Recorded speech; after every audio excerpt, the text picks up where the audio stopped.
Ndalota ndinamva lipenga la tsiku loweruzalo, mitundu inasonkhanidwa pamaso pa mfumu mwamba.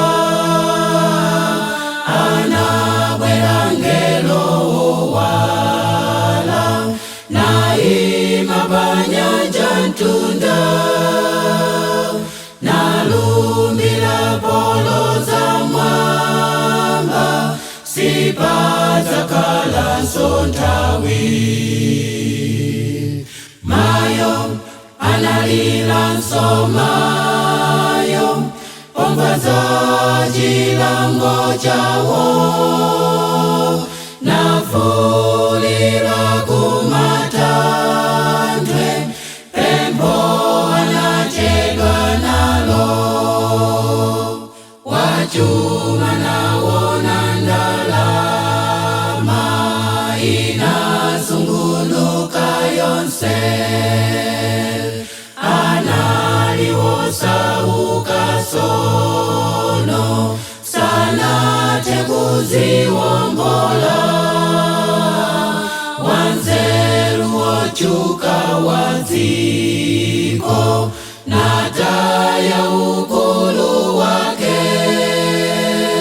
angelo poyang'ana mbuku sanapeze mbiri yake.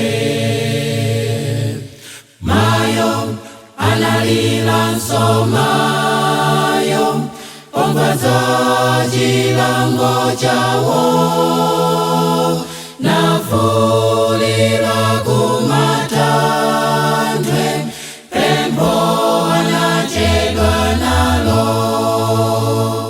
Analiponso amasiye Mulungu nawatonthoza, sadzamva chisoni kumwamba, misozi yadapukuta. Nalipo wajuka wakumwa, ogulitsa zakumwazo, ndiwonse olola zomwezo anaweruzidwa pompo.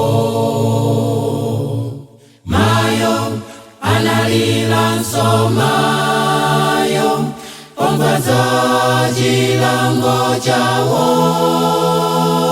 nafulira kumatanthwe pempho anachedwa nalo. Nabwera amene nayesa analiwangwiro nziko, nakana kupulumutsidwa nanyoza Ambuye Yesu. Ndiye nakutilindani ndidzapulumuka mawa, kulibe nthawi yopemphera komabe anafa pompo. Mayo analilanso mayo pomva za chilango chawo,